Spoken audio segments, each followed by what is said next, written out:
La lectura en voz alta es uno de los gestos que desvelan un amor sincero, un gesto íntimo del más profundo amor. Esta madrugada te voy a leer a El amante de Marguerite Duras. Un día, ya entrada en años, en el vestíbulo de un edificio público, un hombre se me acercó, se dio a conocer y me dijo: «La conozco desde siempre. Todo el mundo dice que de joven era usted hermosa». Me he acercado para decirle que en mi opinión la considero más hermosa ahora que en su juventud. Su rostro de muchacha me gustaba mucho menos que el de ahora, devastado. Pienso con frecuencia en esta imagen que solo yo sigo viendo y de la que nunca he hablado. Siempre está ahí, en el mismo silencio deslumbrante. Es la que más me gusta de mí misma, aquella en la que me reconozco, en la que me fascino. Muy pronto en mi vida fue demasiado tarde, a los 18 años. Ya era demasiado tarde. Entre los 18 y los 25 años mi rostro emprendió un camino imprevisto. A los 18 años envejecí. No sé si a todo el mundo le ocurre lo mismo, nunca lo he preguntado. Creo que me han hablado de ese empujón del tiempo que a veces nos alcanza al transponer los años más jóvenes, más gloriosos de la vida. Ese envejecimiento fue brutal. Vi cómo se apoderaba de mis rasgos, uno a uno, cómo cambiaba la relación que existe entre ellos, cómo agrandaba los ojos, cómo hacía la mirada más triste, la boca más definitiva, cómo grababa la frente con grietas profundas.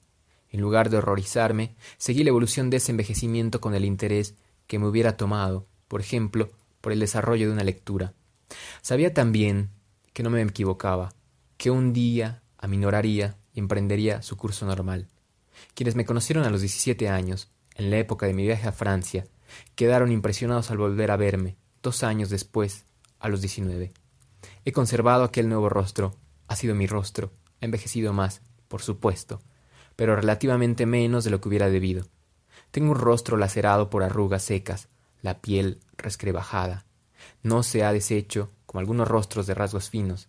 Ha conservado los mismos contornos, pero la materia está destruida. Tengo un rostro destruido. Diré más, tengo 15 años y medio. El paso de un transbordador por el Mekong. La imagen persiste durante toda la travesía del río. Tengo 15 años y medio. En ese país las estaciones no existen. Vivimos en una estación única, cálida, monótona. Nos hallamos en la larga zona cálida de la Tierra. No hay primavera, no hay renovación. Estoy en un pensionado estatal, en Saigón. Duermo, y como ahí, en ese pensionado, pero voy a clase afuera, a la escuela francesa. Mi madre, maestra de esa enseñanza secundaria para su niña. Para ti necesitaremos la enseñanza secundaria. Lo que era suficiente para ella ya no lo es para la pequeña. Enseñanza secundaria y después unas buenas oposiciones de matemáticas. Desde mis primeros años escolares siempre oí esa cantinela. Nunca imaginé que pudiera escapar de las oposiciones de matemáticas. Me contentaba relegándolas a la espera. Siempre vi a mi madre planear cada día el futuro de sus hijos y el suyo. Un día ya no fue capaz de planear grandezas para sus hijos y planeó miserias, futuros de mendrugos de pan. Pero lo hizo de manera que también tales planes siguieron cumpliendo su función. Llenaban el tiempo que tenía por delante. Recuerdo las clases de contabilidad de mi hermano menor, de la Escuela Universal. Cada año, en todos los niveles, hay que ponerse al corriente, decía mi madre. Duraba 3 días, nunca 4, nunca. Nunca. Cuando cambiábamos de destino, abandonábamos la Escuela Universal. Volvíamos a empezar en el nuevo. Mi madre aguantó 10 años. Todo era inútil. El de hermano menor se convirtió en un simple contable en Saigón. Al hecho de que la escuela Violet no existiera en la colonia, debemos la marcha de mi hermano mayor a Francia. Durante algunos años permaneció en Francia para estudiar en la escuela de Violet. No terminó. Mi madre no debió hacerse ilusiones, pero no podía elegir. Era necesario separar aquel hijo de los otros 2 hermanos. Durante algunos años no formó parte de la familia. En su ausencia, la madre compró la concesión. Terrible aventura, pero para nosotros, los niños que nos quedamos, menos terrible de lo que hubiera sido la presencia del asesino de los niños de la noche del cazador. Con frecuencia me han dicho que la causa era el sol demasiado intenso durante toda la infancia, pero no lo he creído. También me han dicho que era el ensimismamiento, en el que la miseria sume a los niños, pero no es eso. Los niños viejos, del hambre endémica, sí, pero nosotros no teníamos hambre, nosotros éramos niños blancos, nosotros teníamos vergüenza, nosotros vendíamos nuestros muebles, pero no teníamos hambre, nosotros teníamos un criado y comíamos a veces, es cierto, porquerías, zancudas, caimanes, pero tales porquerías estaban cocinadas por un criado y servidas por él, y a veces incluso no las queríamos. Nos permitíamos el lujo de no querer comer. No, algo sucedió cuando tenía 18 años que motivó que ese rostro fuera como es. Debió de suceder por la noche. Tenía miedo de mí, tenía miedo de Dios. Cuando amanecía tenía menos miedo, y menos grave parecía la muerte. Pero el miedo no me abandonaba.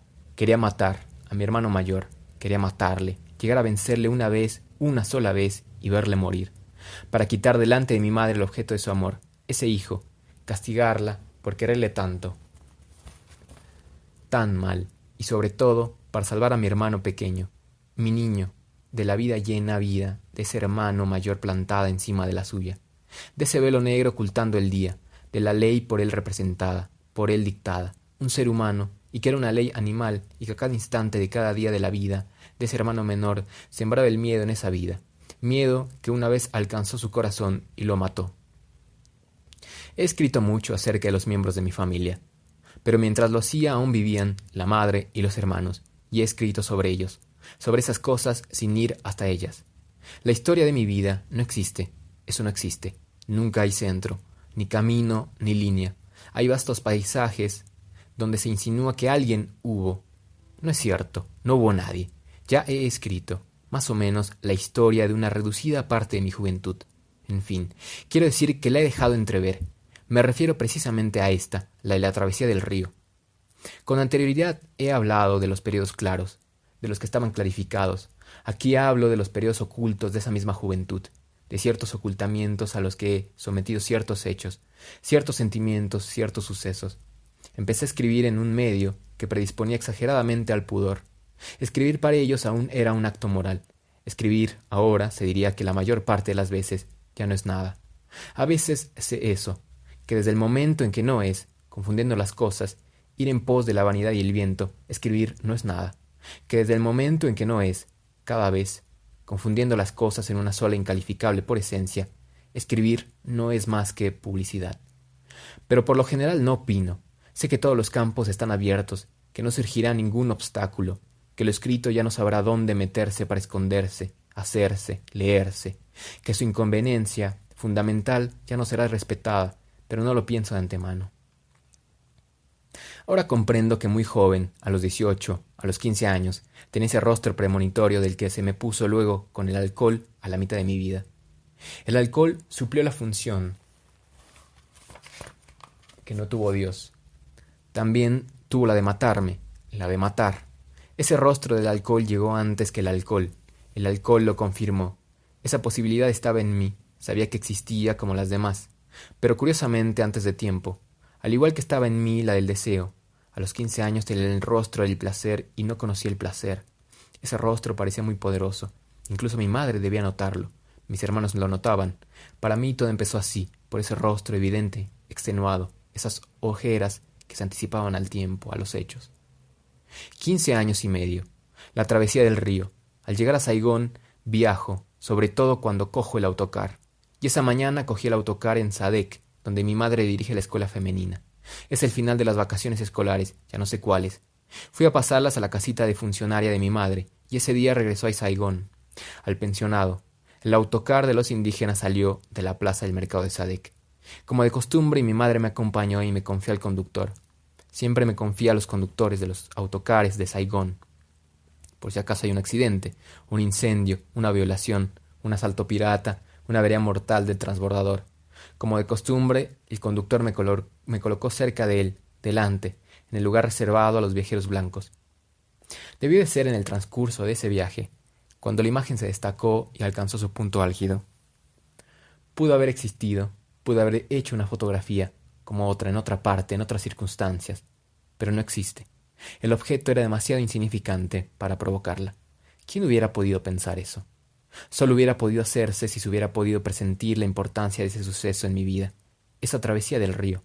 Pues, mientras tenía lugar, Aún se ignoraba incluso su existencia. Solo Dios la conocía. Por eso, esa imagen, y no podría ser de otro modo, no existe. Ha sido omitida, ha sido olvidada, no ha destacado, no ha alcanzado su punto álgido. A esa falta de haber sido tomada debe su virtud, la de representar un absoluto, de ser precisamente el artífice. Es pues, durante la travesía de un brazo del Mekong en el transbordador, que se halla entre Vin Long y Sadek en la gran planicie de barro y de arroz del sur de la Conchiñiña, la de los pájaros. Me apeo del autocar, me acerco a la borda, miro el río. Mi madre, a veces, me dice que nunca, en toda mi vida, volveré a ver ríos tan hermosos como estos, tan grandes, tan salvajes. El Mekong y sus brazos que descienden hacia los océanos, esos terrenos de agua que van a desaparecer en las cavidades del océano. En la planicie hasta perderse de vista, esos ríos fluyen deprisa, se derraman como si la tierra se inclinara. Siempre me apeo del autocar al llegar cerca del transbordador. Por la noche también, porque siempre tengo miedo de que los cables cedan, de que seamos arrastrados hacia el mar, en la tremenda corriente. Contemplo el último instante de mi vida. La corriente es tan fuerte que lo arrastraría todo, incluso piedras. Una catedral, una ciudad. Hay una tempestad que ruge en el interior de las aguas del río, del viento que se debate. Llevo un vestido de seda natural, usado, casi transparente. Con anterioridad fue un vestido de mi madre. Un día dejó de ponérselo porque lo consideraba demasiado claro. Me lo dio. Es un vestido sin mangas, muy escotado. Tiene ese lustre que adquiere la seda natural con el uso. Recuerdo ese vestido, creo que me sienta bien. Le puse un cinturón de cuero en la cintura, quizás un cinturón de mis hermanos. No recuerdo qué zapatos llevaba en esa época, solo algunos vestidos. La mayor parte del tiempo voy con los pies desnudos en sandalias de lona. Me refiero a la época anterior al colegio de Saigón. A partir de ese momento siempre llevo zapatos. Por supuesto, ese día debo llevar el famoso par de tacones altos de lamé dorado. No se me ocurre qué otros podría llevar ese día, o sea que los llevo. Rebadas que compro mi madre. Llevo esos lamés dorados para ir al instituto. Voy al instituto con zapatos de noche ornados con adornillos de lustrina. Por capricho. Solo me soporto con ese par de zapatos y aún ahora me gusto así. Esos tacones altos son los primeros de mi vida. Son bonitos. Han eclipsado a todos los zapatos que los han precedido. Los zapatos para correr y jugar, planos, de lona blanca. No son los zapatos la causa de que ese día haya algo insólito, inaudito, en la vestimenta de la pequeña. Lo que ocurre ese día es que la pequeña se toca la cabeza con un sombrero de hombre, de ala plana, un sombrero de fieltro flexible de color de palo de rosa, con una ancha cinta negra. La ambigüedad determinante de la imagen radica en ese sombrero. He olvidado cómo llegó a mis manos. No se me ocurre quién pudo dármelo. Creo que fue mi madre quien me lo compró, a instancias mías. Única certeza, era una rebaja rebajada. ¿Cómo explicar esa compra? Ninguna mujer, ninguna chica lleva un sombrero de fieltro, de hombre, en la colonia en esa época. Ninguna mujer nativa tampoco. Eso es lo que debió ocurrir. Debí probarme el sombrero, en broma, sin más. Me miré en el espejo de vendedor y vi, bajo el sombrero de hombre, la delgadez ingrata de la silueta. Ese defecto de la infancia se convirtió en otra cosa. Dejó de ser un elemento brutal, fatal de la naturaleza. Se convirtió, por el contrario, en una opción contradictoria de ésta, una opción del espíritu. De repente se hizo deseable. De repente me veo como otra seria vista. Fuera, puesta a disposición de todos, puesta a disposición de todas las miradas, puesta en la circulación de las ciudades, de las carreteras, del deseo. Cojo el sombrero, ya no me separo de él.